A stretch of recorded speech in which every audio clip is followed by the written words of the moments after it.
An intimate knowledge of the facts will beat your inexperience every time. This is probably the best advice that I got from my former boss, and I'm gonna dive into it more today. Hey guys, if you're new here, I'm Emily, I'm an attorney, and today I am going over the best piece of advice I got from my former boss. I think that it's gonna stick with me through the rest of my career, and it's been so true in so many contexts. He did also warn me, unfortunately, people don't like to see young lawyers. And I think, whether you're a lawyer or any other profession, I think this is pretty broadly applicable.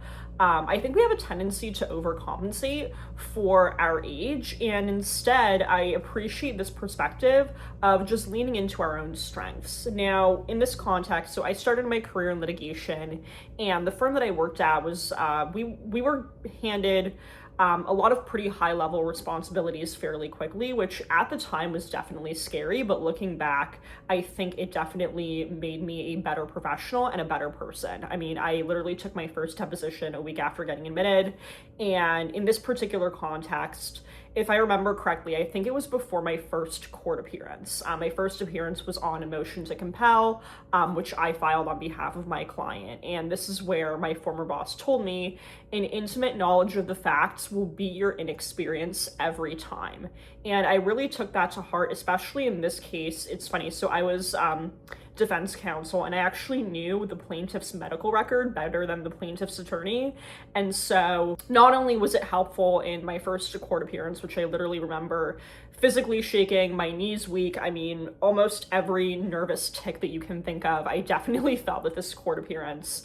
And again, even though it was scary at the time, in hindsight, I'm so glad that I did it, because I know like some firms don't really let their associates handle court appearances. And so I thought that was really cool that I was able to have that experience fairly early on in practice. As you guys can probably tell, I haven't been in practice that long. It's funny, even just moving on from that situation, I've had plenty of situations since where it's very clear that whether it's the client or another professional, that they weren't expecting to see me or see someone so young.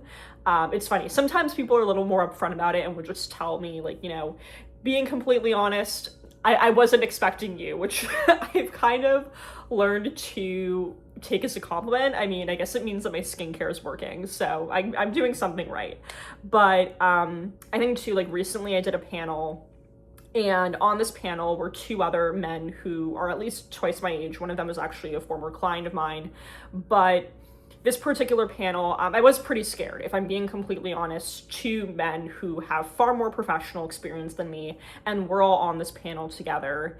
And I noticed, aside from the fact that I do know what I do very well, because to my former boss's advice, I spend a lot of my downtime doing more research into the work I do. I'm now in tax, and also just staying on top of emerging law, and it's definitely paid massive dividends for me. I mean, it is pretty often where like I walk into a room and people at first are kind of like, oh, what are you doing here? And then after 5 minutes of hearing me talking, we're suddenly good. But anyways, circling back to this panel, I noticed that the two other people on this panel definitely had pretty doom and gloom views of the economy. We were kind of talking about various investment strategies, and this isn't by any means to, delegitimize their perspectives. Totally fair. There's a lot of reasons to be financially anxious right now, if we're being completely honest with ourselves. But I thought that a benefit of me being on the panel as a younger professional was to just kind of offer a more optimistic standpoint, at least for me in the work I do. It's a great time to buy real estate from a tax perspective. It's very lucrative. This isn't official tax advice. I'm just kind of rambling. But I thought this was a great way that I was able to just kind of lean into my youth and inexperience as a strength. And even this past week, it's funny, I do a lot of public speaking as part of my current job. And I was speaking to an investor group who were all, again, significantly older than me. And it was nice that I feel like we were kind of able to bond on a different level because of that generational gap, and just kind of talking about generational differences and what we're doing about it.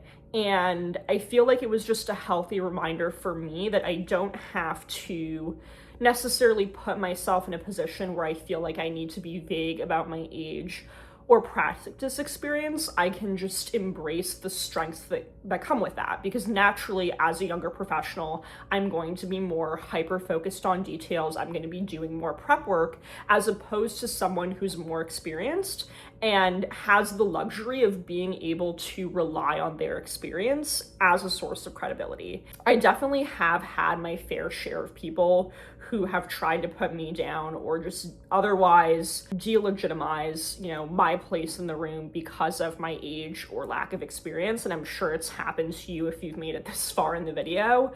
But I think that it's healthy for us to just remind ourselves that we don't need to kind of fall into that. And we have plenty of other ways to establish our own credibility outside of just age and practice experience. I think too, even now, even though I definitely don't as often get the, where's your boss, or people assuming that I'm support staff or whatever, something that I've kind of been going back and forth with, and I'd love to hear if anyone has any opinions on this, is, my boss, a man, is extremely supportive of my client endeavors and is always offering to join in on meetings, calls, and whatnot.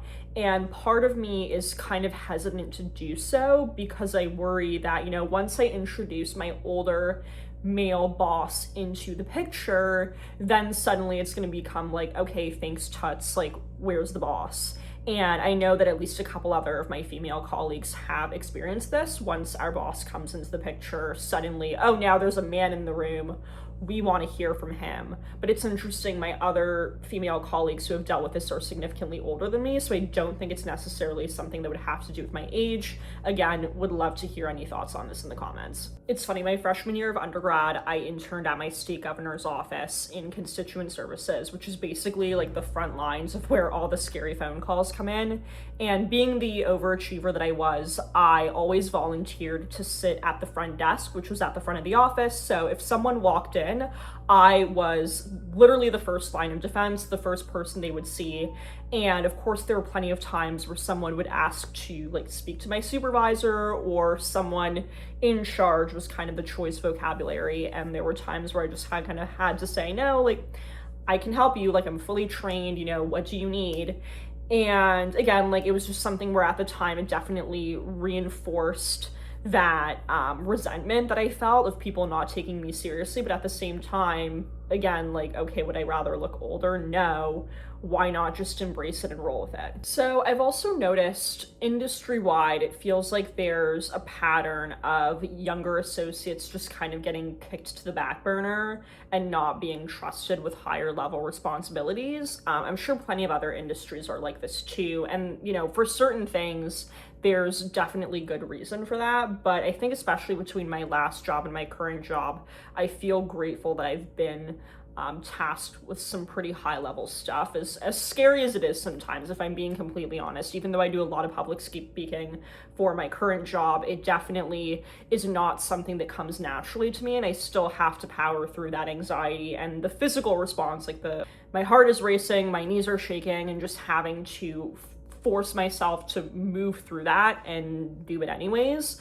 But I'm definitely grateful that I have been able to dabble in these things early on, because at the end of the day, you're always going to be bad at something that you're doing for the first time.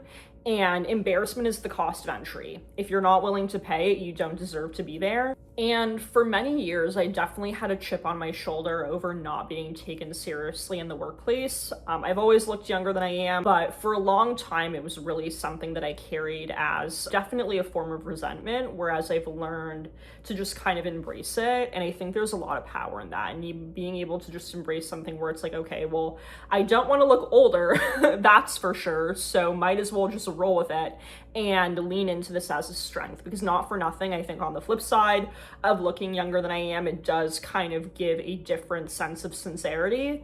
I guess, we don't necessarily have to always try to be like other people. We can just be more like ourselves, and we all have our own unique strengths and what we bring to the table. And so I hope that, like I said, Truly incredibly grateful for this advice that my former boss gave me. I think it's applicable in so many different contexts, and I really do see myself using it through the rest of my career. And so I'd love to hear in the comments maybe any situations that you've had, that you've encountered, where for whatever reason, it doesn't necessarily have to be youth. I'd love to hear kind of any other perspectives on ways or reasons that you're not being taken seriously in the workplace and what you have done to mitigate that, because I think the volume of information that we have is definitely a little intimidating sometimes. But I think on the other hand, I feel like social media has really helped destigmatize a lot of things that otherwise we might not necessarily feel comfortable talking about. And one of the reasons I decided to kind of dive deeper